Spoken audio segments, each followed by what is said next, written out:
Hello students, चलिए इस video में हम रिवाइज करेंगे बोर्ड एग्जाम के पर्पज से ऑर्गेनाइजिंग चैप्टर। एक लेक्चर में कंप्लीट चैप्टर को रिवाइज करना है स्टूडेंट्स।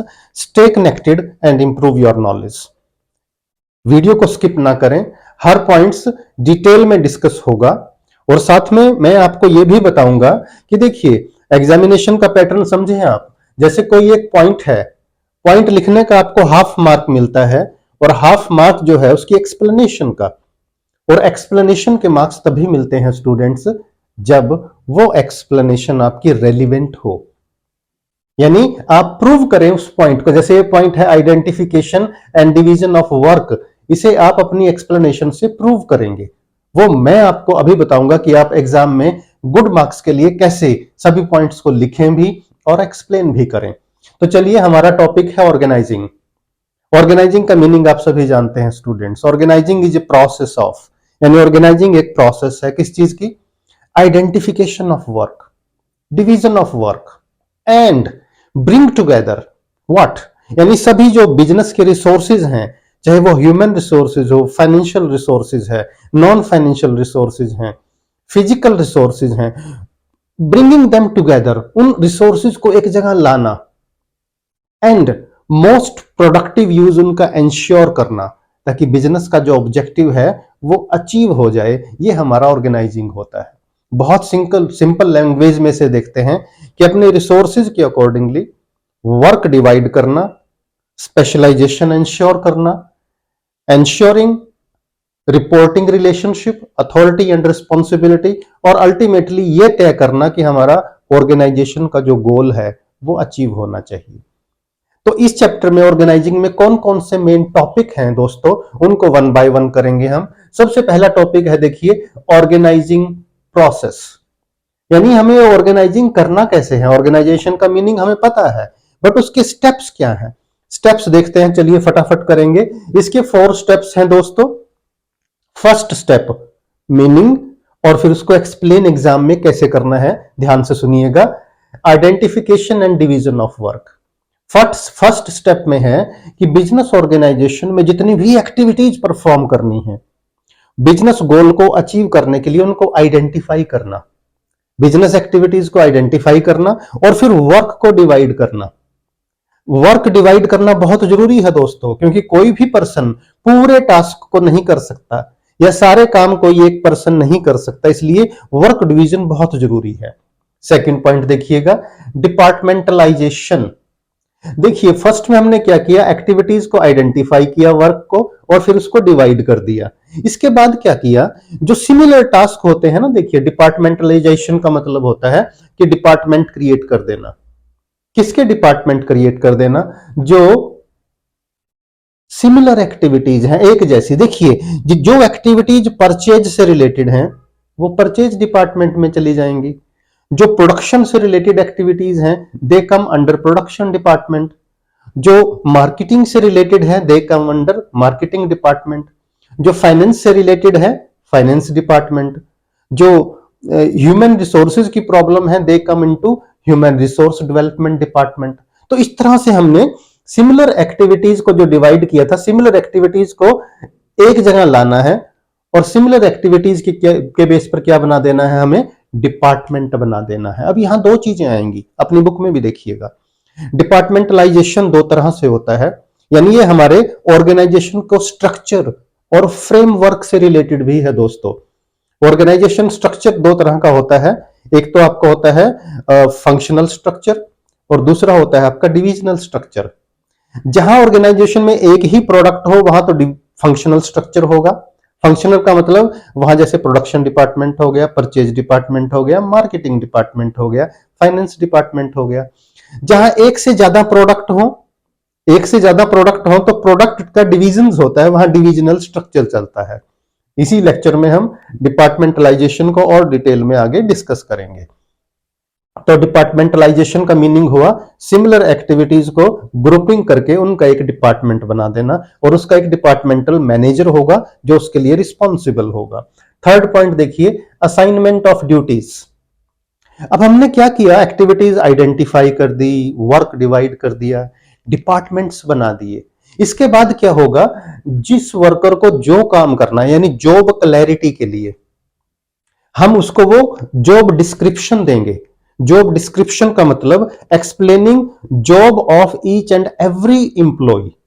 एक एम्प्लॉय को कौन सा काम करना है, उस काम के अंदर कौन कौन से कंटेंट्स आते हैं, उसकी क्या अथॉरिटी और रिस्पॉन्सिबिलिटी है, ये सारा यहां ड्यूटीज में एक्सप्लेन कर देना। तो जब आप क्लियरली किसी को उसकी ड्यूटी, अथॉरिटी, उसका वर्क एक्सप्लेन करते हो तो उसकी अंडरस्टैंडिंग बढ़ती है और उसका काम करना आसान हो जाता है। और फोर्थ पॉइंट है दोस्तों, एस्टेब्लिशिंग रिपोर्टिंग रिलेशनशिप। आपने ड्यूटीज तो असाइन कर दी, यानी आपने रिस्पॉन्सिबिलिटी तो दे दी, अब उस ड्यूटी को परफॉर्म करने के लिए उसको अथॉरिटी मिलना भी जरूरी है। तो हम क्या करते हैं, ताकि इन ड्यूटीज की परफॉर्मेंस टाइमली हो, लोगों को उनकी अथॉरिटी भी देते हैं, decision making power according to their position. और इसी से क्या होता है, रिपोर्टिंग रिलेशनशिप डेवलप होता है। रिपोर्टिंग रिलेशनशिप का मतलब है हम एक हायरार्की डिसाइड करेंगे कि कौन सुपीरियर होगा, कौन सुबॉर्डिनेट होगा। एक चीज क्लियर है, देखिए दोस्तों, सुपीरियर के पास अथॉरिटी, रिस्पॉन्सिबिलिटी ज्यादा होती है और जो हमारे सुबॉर्डिनेट्स हैं उनके पास अथॉरिटी कम होती है।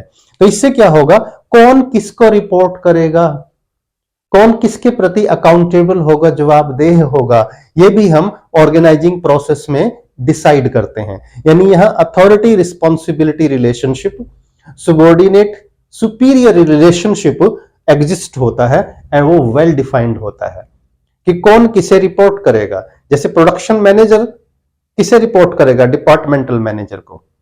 डिपार्टमेंटल मैनेजर किसे रिपोर्ट करेगा, वाइस प्रेसिडेंट को। वाइस प्रेसिडेंट किसे रिपोर्ट करेगा, प्रेसिडेंट को। इस तरह से ये एक हायरार्की हमारी एस्टेब्लिशिंग रिपोर्टिंग रिलेशनशिप में होती है। तो ये ऑर्गेनाइजिंग प्रोसेस थी दोस्तों, दोबारा सुन लो। एक्टिविटीज आइडेंटिफाई की, डिवाइड की, डिपार्टमेंट बना दिए, लोगों को उनकी ड्यूटीज असाइन की, वेल एक्सप्लेन्ड, और लास्ट में सुपीरियर सुबॉर्डिनेट रिलेशनशिप को एक्सप्लेन कर दिया।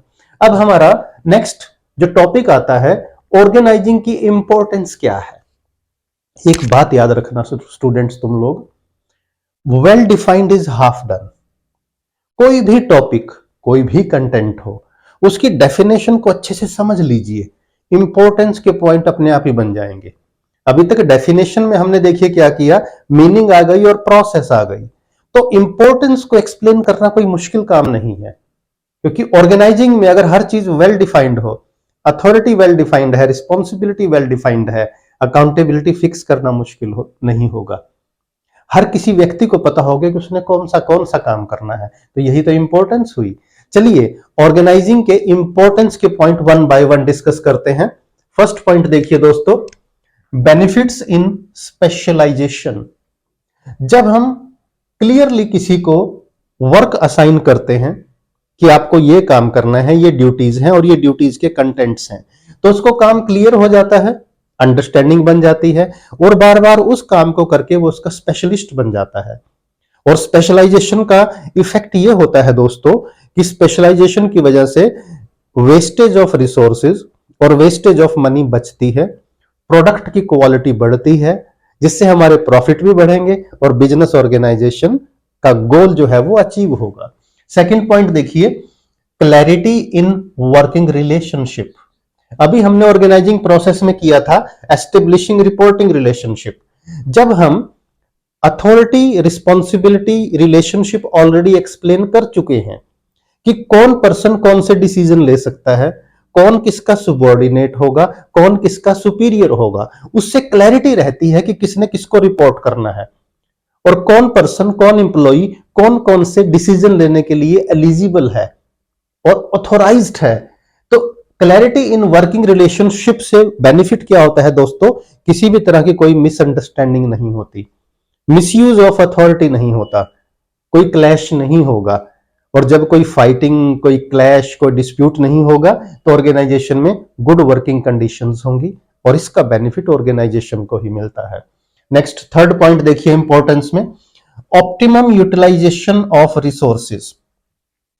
ऑर्गेनाइजिंग की मीनिंग में ही देखिए क्या है, bringing together human, financial and physical resources. यानी ऑर्गेनाइजेशन में हम जो हमारे रिसोर्सेज हैं उनको हम बेहतरीन तरीके से स्टडी करते हैं, एनालाइज करते हैं, उसके अकॉर्डिंगली ही हम अपना प्लान बनाते हैं। हर एक्टिविटी वेल डिफाइंड होती है, रिसोर्सेज के अकॉर्डिंगली ही लोगों को काम दिया जाता है अपने गोल को ध्यान में रखते हुए, जिससे इंश्योर होता है कि हमारे जो रिसोर्सेज हैं उनका बेस्ट यूटिलाइजेशन होना चाहिए, और वो होता है ऑर्गेनाइजिंग के थ्रू। फोर्थ पॉइंट देखिए, अडॉप्शन टू चेंज। देखिए दोस्तों, एक बात ध्यान रखना, बिजनेस एनवायरनमेंट चैप्टर में भी हमने किया था, वो लेक्चर देखना बहुत इंपॉर्टेंट है। Business environment is ever changing. Business environment के कंटेंट्स हमेशा बदलते रहते हैं, चाहे वो सोशल हो, पॉलिटिकल हो, इकोनॉमिकल हो, टेक्नोलॉजिकल हो, और वो हमें मजबूर करते हैं कि हम अपने बिजनेस ऑर्गेनाइजेशन में भी चेंजेस करें, अगर हमें लंबे टाइम तक बिजनेस में सरवाइव करना है, इकोनॉमी में सरवाइव करना है। तो देखिए, ऑर्गेनाइजिंग में सब कुछ क्लियरली एंड वेल डिफाइंड है। हमें अगर कोई चेंज भी करना पड़ जाए, उस चेंज को हम इजीली अडॉप्ट कर पाते हैं, क्योंकि हम जानते हैं इस चेंज का इफेक्ट किस किस डिपार्टमेंट पे कितना पड़ेगा, एंड अकॉर्डिंगली उस डिपार्टमेंट में हम उतना चेंज कर सकते हैं। जरूरी हो तो अपने एम्प्लॉयज को उसके अकॉर्डिंगली ट्रेनिंग भी दे सकते हैं। तो ऑर्गेनाइजिंग का ये भी इंपॉर्टेंस है। लास्ट पॉइंट देखिए, important second last point, effective administration. Administration देखिए क्या है, टू एडमिनिस्टर समथिंग, किसी चीज के बारे में अच्छे से डिसीजंस लेना, उसको कंट्रोल करना, उस उनकी जो एक्टिविटीज हैं उनको सुपरवाइज करना प्रॉपरली, ये हमारा एडमिनिस्ट्रेशन होता है। ऑर्गेनाइजिंग की वजह से हमारा एडमिनिस्ट्रेशन जो है वो बड़ा इफेक्टिव रहता है। कैसे? क्योंकि हमने मान लो ऑर्गेनाइजिंग में 4 डिपार्टमेंट बना दिए, प्रोडक्शन, परचेज, मार्केटिंग, फाइनेंस। हर डिपार्टमेंट का एक डिपार्टमेंटल हेड है। उस हेड के अंडर जितने भी लोग काम कर रहे हैं, वो उनके लिए डिसीजन लेने के लिए, अपने डिपार्टमेंट के डिसीजन लेने के लिए वो डिपार्टमेंटल हेड जिम्मेदार है। देखिए, उसको बार बार अपने बॉस से पूछने की जरूरत नहीं है। इससे क्या होगा, और जो हर डिपार्टमेंट है उसमें अथॉरिटी रिस्पॉन्सिबिलिटी रिलेशनशिप भी क्लियरली डिफाइंड है, हर किसी का काम भी क्लियरली डिफाइंड है। इसका मतलब हमें रूटीन में किसी तरह का कोई कंफ्यूजन नहीं है, कोई मिसअंडरस्टैंडिंग होने के चांसेस ही नहीं है। इससे जो हमारा एडमिनिस्ट्रेशन है, जो प्रशासन है, वो बिल्कुल दुरुस्त रहता है और अपने काम को बहुत इफेक्टिवली यानी प्रभावपूर्ण तरीके से करता रहता है। लास्ट पॉइंट देखिए, एक्सपेंशन एंड ग्रोथ। जब भी हर बिजनेस ऑर्गेनाइजेशन चाहता है, देखिए, वो ग्रो हो। ग्रो का मतलब वो साइज में बड़ा हो, उसकी जो वर्किंग कैपेसिटी है, प्रोडक्शन कैपेसिटी बढ़े, उसकी सेल इंक्रीज हो, नए नए प्लांट लगाए जाएं, एक्सपेंशन हो। ग्रोथ और एक्सपेंशन करना बहुत आसान हो जाता है अगर हमने ऑर्गेनाइजिंग प्रोसेस को बहुत बढ़िया तरीके से किया है। क्योंकि ग्रोथ और एक्सपेंशन का मतलब क्या है, साइज को बढ़ाना। साइज को बढ़ाना बहुत आसान होगा, जो ऑलरेडी लोग काम कर रहे हैं उनके वर्किंग, उनका काम, उनकी अथॉरिटी वेल डिफाइंड है। और जब ऑर्गेनाइजेशन बड़ा होगा, कितने लोग और चाहिएंगे, कहां उन लोगों को डेप्यूट करना है, कौन उन लोगों को ट्रेनिंग करेगा, ये ऑलरेडी ऑटोमेटिक हो जाता है, क्योंकि हमारा ऑर्गेनाइजेशन स्ट्रक्चर जो है वो वेल डिफाइंड है। उसमें कुछ भी प्लस माइनस करना हो तो that can be easily done. तो ये ऑर्गेनाइजिंग की इंपॉर्टेंस है दोस्तों, याद रखना। इससे स्पेशलाइजेशन, वर्किंग एफिशिएंसी और जो रिलेशनशिप की क्लैरिटी है बिल्कुल अच्छी आती है। बिजनेस एनवायरनमेंट को ध्यान में रखते हुए हम चेंजेस को जल्दी अडॉप्ट कर लेते हैं, और ग्रोथ और एक्सपेंशन करना तो बेहद आसान होता है, क्योंकि जिस डिपार्टमेंट में जितना ग्रोथ एक्सपेंशन के अकॉर्डिंगली चेंज करने की जरूरत हो, हम इजीली कर पाते हैं, क्योंकि हमारा ऑर्गेनाइजेशनल स्ट्रक्चर जो है वो वेल डिफाइंड है एंड वेल एस्टेब्लिश्ड है। अब देखिए दोस्तों, अभी तक हमने ऑर्गेनाइजिंग प्रोसेस और इंपॉर्टेंस के पॉइंट किए हैं। अब इसमें देखिए एक सेकंड पॉइंट किया था ऑर्गेनाइजिंग प्रोसेस में, डिपार्टमेंटलाइजेशन, यानी जो हमने वर्क डिवाइड किया है, सेम एक्टिविटी, जो सिमिलर एक्टिविटीज हैं, दीज आर ब्रॉट टुगेदर, और उसके बेस पर हम डिपार्टमेंट क्रिएट कर देते हैं, and that give rise to organisational structure. उससे क्या रूप लेता है, वो जो हमारा ऑर्गेनाइजेशन है वो ऑर्गेनाइजेशनल स्ट्रक्चर बन जाता है। यानी हमारा नेक्स्ट टॉपिक भी है ऑर्गेनाइजेशनल स्ट्रक्चर। अब देखिए क्या है ये, यानी structure of the organisation. Structure का मतलब framework, within which people have to work. Their authority, responsibility is well defined. That is the framework. जिसमें और ऑर्गेनाइजेशनल स्ट्रक्चर और फ्रेमवर्क से हमें यह भी पता चलता है कि बिजनेस में हायरार्की क्या है, टॉप पे कौन है, मिडिल पे कौन है, लोअर पे कौन है, कौन कौन मैनेजर हैं, कौन कौन सबॉर्डिनेट्स हैं। ये हमें पता चलता है ऑर्गेनाइजेशन सेटअप से, ऑर्गेनाइजेशनल स्ट्रक्चर से। तो ऑर्गेनाइजेशनल स्ट्रक्चर दो तरह का हुआ दोस्तों। देखिए, एक हमारा होता है फंक्शनल स्ट्रक्चर और दूसरा होता है हमारा डिविजनल स्ट्रक्चर। इस बात को समझ लीजिए आप। तो सबसे पहले बात करेंगे फंक्शनल स्ट्रक्चर की, यानी ऑर्गेनाइजेशनल स्ट्रक्चर के हम टाइप्स कर रहे हैं। एक स्ट्रक्चर, एक फ्रेमवर्क हमारा बनता है किसके बेस पर? फंक्शंस के बेस पर। फंक्शंस का मतलब क्या है कि किसी भी बिजनेस ऑर्गेनाइजेशन में कौन कौन से मेन एक्टिविटीज और फंक्शन होते हैं। यहां हम बात करेंगे दोस्तों सिंगल प्रोडक्ट, जहां ऑर्गेनाइजेशन सिर्फ एक प्रोडक्ट बनाता है। मान लो या तो वो कपड़ा बनाते हैं, या वो इलेक्ट्रॉनिक्स इंडस्ट्री में है, या वो व्हीकल इंडस्ट्री में वो कोई एक चीज बनाते हैं। उस केस में ऑर्गेनाइजेशनल स्ट्रक्चर कौन सा होगा? फंक्शनल स्ट्रक्चर होगा हमारा। और फंक्शंस के अकॉर्डिंगली हम अपने डिपार्टमेंट बनाएंगे। डिपार्टमेंटलाइजेशन बताया था ना अभी आपको। जैसे हमने एक बना दिया प्रोडक्शन डिपार्टमेंट, एक बना दिया परचेज डिपार्टमेंट, एक बना दिया मार्केटिंग डिपार्टमेंट, एक बना दिया फाइनेंस डिपार्टमेंट, एक बना दिया ह्यूमन रिसोर्स डिपार्टमेंट। कहां? ये स्ट्रक्चर फिर ध्यान रखिएगा जहां सिंगल प्रोडक्ट हो, एक जैसे प्रोडक्ट बनते हो सिर्फ एक लाइन के, वहां पर ऑर्गेनाइजेशन स्ट्रक्चर होता है हमारा फंक्शनल। फंक्शंस के बेस पर, यानी टॉप मैनेजमेंट पे सीईओ वगैरह हुए, उनके नीचे डिपार्टमेंट आ गए, उनके नीचे वर्कर्स आ गए। ये हमारा ऑर्गेनाइजेशनल स्ट्रक्चर होगा फंक्शनल। अब इसके एडवांटेजेस क्या हैं देखिए, यानी एक ही प्रोडक्ट है, उसके हमने 4-5 डिपार्टमेंट बना दिए, production, purchase, finance, marketing, human resource. अब उसके फायदे क्या हैं देखिए, फायदे देखिएगा, एडवांटेजेस। ऑक्यूपेशनल स्पेशलाइजेशन, हर डिपार्टमेंट अपने वर्क के लिए रिस्पॉन्सिबल है।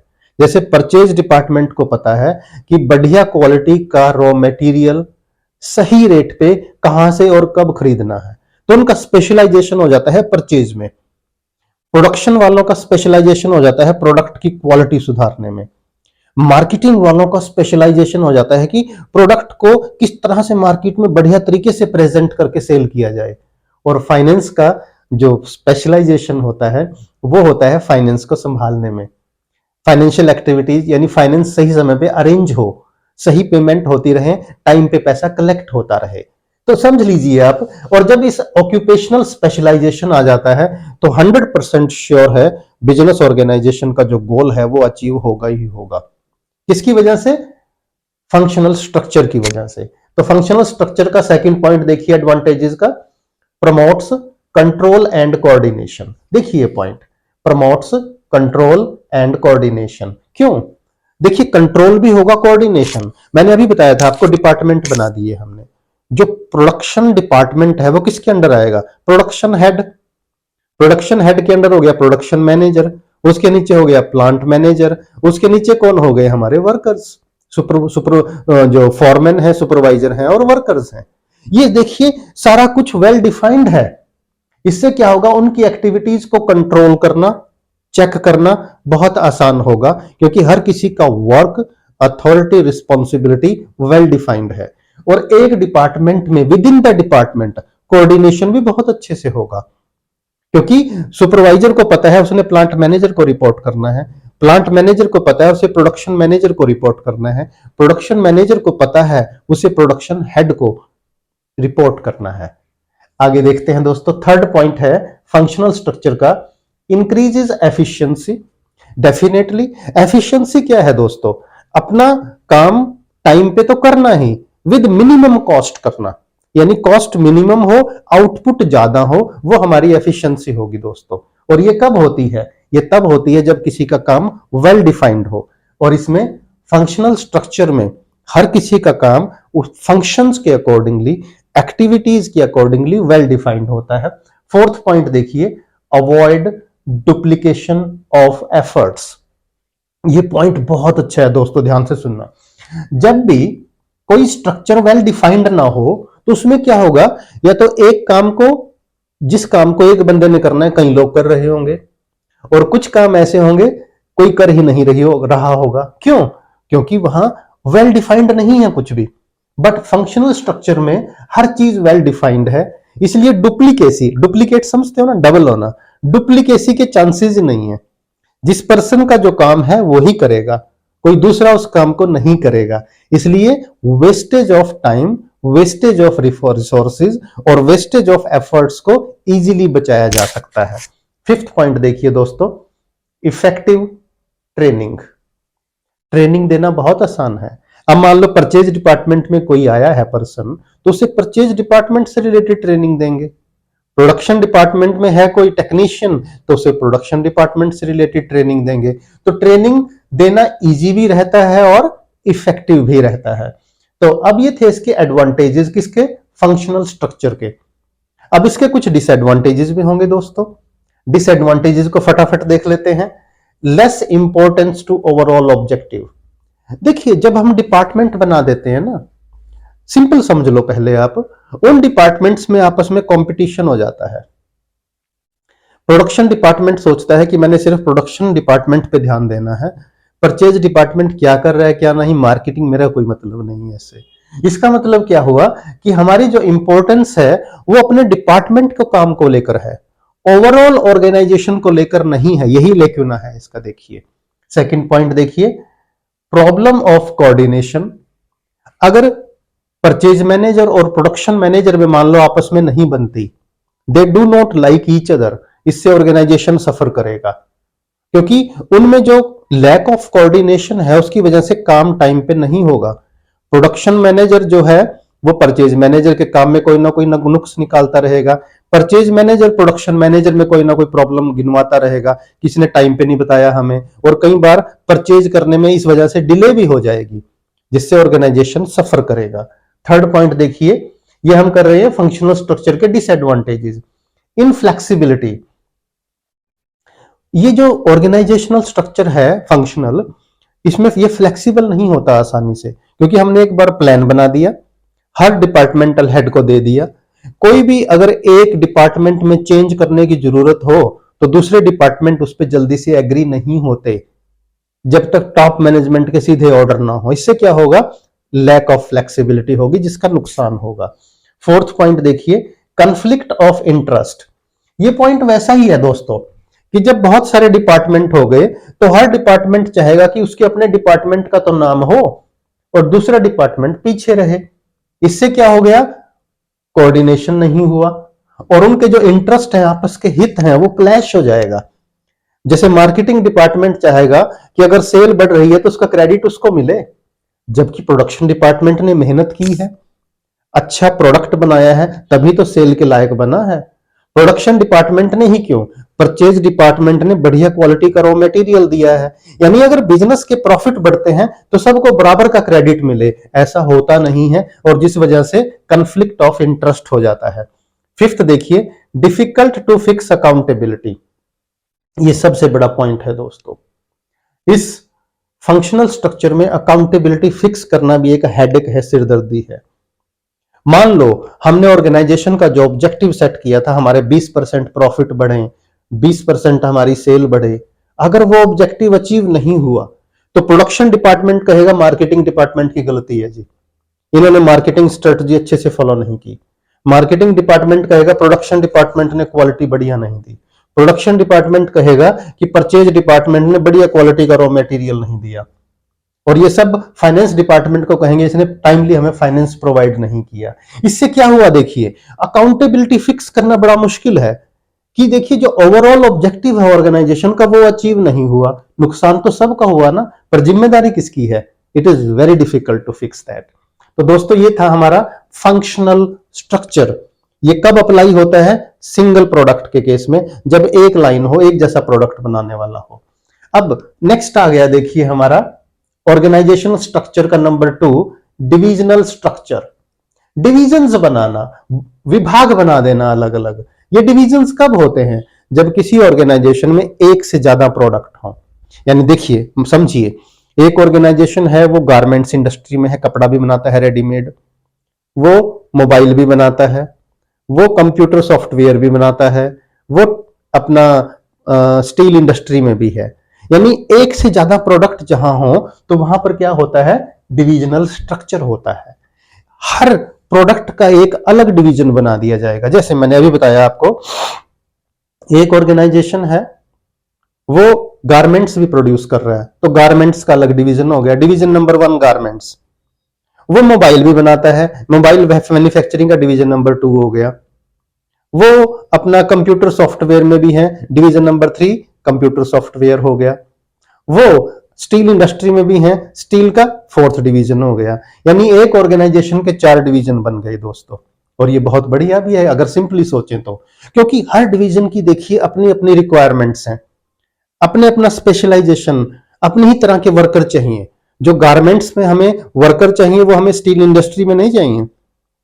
इन दोनों में जो चाहिए वो हमें कंप्यूटर सॉफ्टवेयर में और मोबाइल में नहीं चाहिए, अलग तरह का स्पेशलाइजेशन चाहिए होता है। तो यहां क्या है, डिविजनल स्ट्रक्चर बना दिया जाता है प्रोडक्ट के अकॉर्डिंगली। जितने हमारे टाइप के प्रोडक्ट होंगे, जितने फील्ड होंगे, उतने ही डिवीजन बन जाएंगे दोस्तों। अब इसके एडवांटेजेस देखिए डिविजनल स्ट्रक्चर के। प्रोडक्ट स्पेशलाइजेशन, जैसे मैंने अभी बताया, गारमेंट्स वाले गारमेंट्स में स्पेशलिस्ट होंगे, कंप्यूटर सॉफ्टवेयर कंप्यूटर सॉफ्टवेयर में स्पेशलिस्ट होंगे, मोबाइल वाले मोबाइल में स्पेशलिस्ट होंगे, और स्टील इंडस्ट्री वाले स्टील में स्पेशलिस्ट होंगे। और स्पेशलाइजेशन का जो बेनिफिट है वो जरूर मिलेगा। सेकंड है फास्ट डिसीजन मेकिंग। हर जो डिवीजन है, हर प्रोडक्ट का जो डिवीजन है उसकी अपनी रिक्वायरमेंट है, उसके अकॉर्डिंगली वो टाइमली और फास्ट डिसीजन कर पाएगा, ताकि मार्केट की चेंज्ड सर्कमस्टेंसेस के अकॉर्डिंगली वो बढ़िया डिसीजन ले सके। थर्ड है अकाउंटेबिलिटी। डिविजन्स के अकॉर्डिंगली अकाउंटेबिलिटी फिक्स करना बहुत आसान है दोस्तों। जैसे अगर गारमेंट्स इंडस्ट्री के प्रॉफिट कम हुए तो गारमेंट्स इंडस्ट्री का जो हेड है वो जवाब देगा ना। इसी तरह अगर स्टील इंडस्ट्री के प्रॉफिट बढ़ गए तो क्रेडिट किसे मिलेगा, स्टील इंडस्ट्री डिवीजन को मिलेगा। आगे देखते हैं फ्लेक्सिबिलिटी। इसमें फ्लेक्सिबिलिटी बहुत होती है, जिस डिवीजन में जो रिक्वायरमेंट हो उसके अकॉर्डिंगली फास्ट डिसीजन मेकिंग करके फटाफट चेंजेस किए जा सकते हैं। और लास्ट पॉइंट है एडवांटेजेस का, एक्सपेंशन एंड ग्रोथ।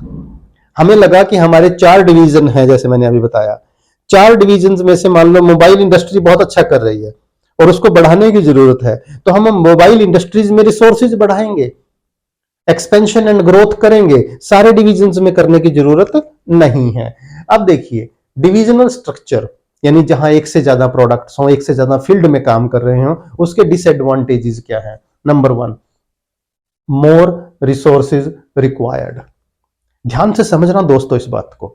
यहां पर एक तो रिसोर्सेज ज्यादा चाहिएंगे, यानी वो अपने रिसोर्सेज को शेयर नहीं करते। जब शेयरिंग होती है ना बेटा, उससे क्या होगा, कम पैसे लगते हैं। मान लो मैं आपको बता रहा हूं, अब ट्रांसपोर्ट है, मान लो हर डिवीजन, चारों डिवीजन है, और चारों डिवीजन कहते हैं कि हमें इंडिपेंडेंट ट्रांसपोर्ट चाहिए अपने प्रोडक्ट को डिलीवर करने के लिए। इसका मतलब हर डिपार्टमेंट में मान लो 100 व्हीकल खरीदनी पड़ेंगी हमें। इसकी बजाय अगर ऐसा हो कि जिस डिपार्टमेंट में व्हीकल की जरूरत ना हो, दूसरे डिपार्टमेंट में शेयर कर लो, ताकि कॉस्ट भी कम आए, पैसे भी बचे। लेकिन ऐसा नहीं होता। हर डिवीजन अपनी एफिशिएंसी बढ़ाने के चक्कर में रिसोर्सेज में ज्यादा पैसा लगाता है, क्योंकि उसे इंडिपेंडेंट रिसोर्सेज चाहिए होते हैं। और इससे क्या होगा, मोर फंड्स इन्वॉल्व्ड, कंपनी के पैसे ज्यादा लगते हैं और कई बार वेस्टेज ऑफ रिसोर्सेज होती है। सेकंड देखिए, प्रोडक्ट फोकस डिपार्टमेंट।